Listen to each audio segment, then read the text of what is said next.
उचाना तो hot seat है 4 साल से। जब से मैं चुनाव जीता हूँ, हर आंदोलन का एपिसेंटर किसी को बनाने का प्रयास किया जाता है तो उचाना को है, और ये टारगेटेड है। लोग ये सोचते हैं कि इससे हम कमजोर हो जाएंगे, हम कमजोर नहीं होंगे। मैंने तो अगले 45 साल राजनीति करनी है।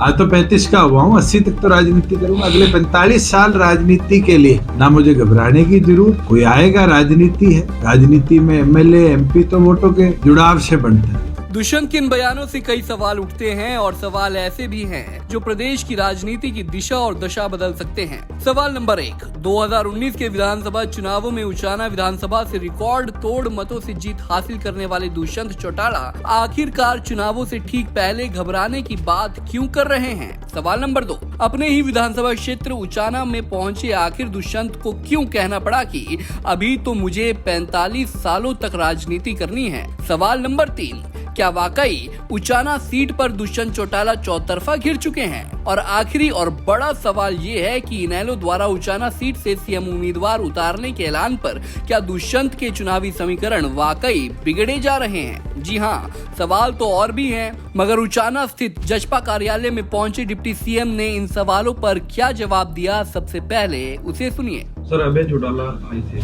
परसों, यहाँ पर महिला सम्मेलन का आयोजन किया गया था। उन्होंने अपने संबोधन में कहा कि जेजेपी के साथ वही होगा जो राजस्थान में हुआ। और यहाँ चलो, हमें चिंता नहीं है कि कौन हमारे लिए क्या बोलता है। हम अपना काम कर रहे हैं। जनता ने वोट का अधिकार से, वोटों के मतों से जिताने का काम करना। मैं तो नव वर्ष पे यही संकल्प लेकर आगे बढ़ा हूँ कि सिर ठंडा मुंह मीठा, पाँव की रफ्तार और पार्टी का प्रचार, इन 4 चीजों को लेकर प्रदेश में जननायक जनता पार्टी आगे बढ़ेगी। जनता ने तो 11 महीनों में 10 विधायक चुनकर दिए थे। जनता का प्यार होगा तो मुझे नहीं लगता कि कोई ताकत भी किसी को रोक। Inelo party sir CM candidate Uchana को देने की। चलो, मैं तो कहता हूँ सारी पार्टियां उतार दें। उचाना तो हॉट सीट है 4 साल से। जब से मैं चुनाव जीता हूँ, हर आंदोलन का एपिसेंटर किसी को बनाने का प्रयास किया जाता है तो उचाना को है, और ये टारगेटेड है। लोग ये सोचते हैं कि इससे हम कमजोर हो जाएंगे, हम कमजोर नहीं होंगे। मैंने तो अगले 45 साल राजनीति करनी है। आज तो 35 का हुआ हूँ, 80 तक तो राजनीति करूंगा। अगले 45 साल राजनीति के लिए ना मुझे घबराने की जरूरत। कोई आएगा, राजनीति है। राजनीति में एमएलए एमपी तो वोटों के जुड़ाव से बनता है।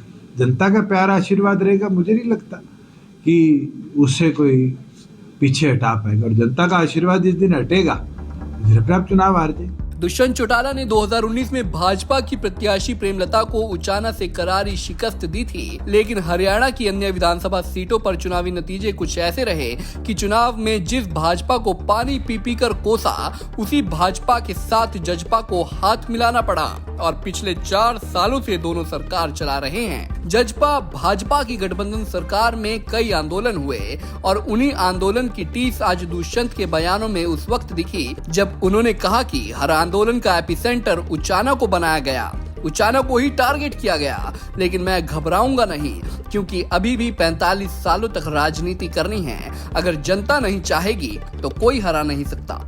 उचाना तो हॉट सीट है 4 साल से।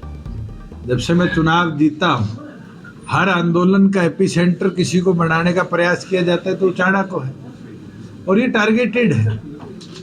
लोग ये सोचते हैं कि इससे हम कमजोर हो जाएंगे, हम कमजोर नहीं होंगे। मैंने तो अगले 45 साल राजनीति करनी है। आज तो 35 का हुआ हूँ, 80 तक तो राजनीति करूंगा। अगले 45 साल राजनीति के लिए ना मुझे घबराने की जरूरत। कोई आएगा, राजनीति है। राजनीति में एमएलए एमपी तो वोटों के जुड़ाव से बनता है। जनता का प्यार आशीर्वाद रहेगा, मुझे नहीं लगता कि उससे कोई पीछे हटा पाएगा। और जनता का आशीर्वाद जिस दिन हटेगा, आप चुनाव हार जाए। उचाना सीट से इनेलो का सीएम उम्मीदवार मैदान में होगा, इस बात का ऐलान तो अभय सिंह चौटाला ने कर दिया है, मगर वो चेहरा कौन होगा? क्या खुद अभय सिंह चौटाला उचाना से चुनावी हुंकार भरेंगे, या फिर इनेलो सुप्रीमो ओम प्रकाश चौटाला को ही उचाना के चुनावी रण में उतारने की रणनीति बनाई जा चुकी है? हालांकि दुष्यंत अपनी जीत या हार का फैसला जनता पर छोड़ रहे हैं, लेकिन अगर ऐसा हुआ कि उचाना से ओपी चौटाला मैदान में उतर गए और साथ ही चौधरी बीरेंद्र सिंह व कांग्रेस ने भी पूरी पूरी ताकत लगा दी तो जीत किसकी होगी ये कहना जरा मुश्किल हो जाएगा। पर दुष्यंत चौटाला के समीकरण बिगड़ सकते हैं, ऐसी चर्चाएं हर तरफ गूंज रही हैं। बहरहाल हरियाणा में विधानसभा चुनावों को तकरीबन 10 महीने बाकी हैं। ऐसे में चुनावी समीकरण किसके पक्ष में होंगे ये कहना जल्दबाजी होगी। उचाना से प्रदीप शोकंत, पंजाब केसरी टीवी। हमसे जुड़े रहने के लिए हमारे YouTube चैनल को सब्सक्राइब करें और नई वीडियो की नोटिफिकेशन के लिए बेल आइकॉन को दबाएं। अगर आप ये वीडियो Facebook पर देख रहे हैं तो लाइक जरूर करें और ज्यादा से ज्यादा शेयर करें। धन्यवाद।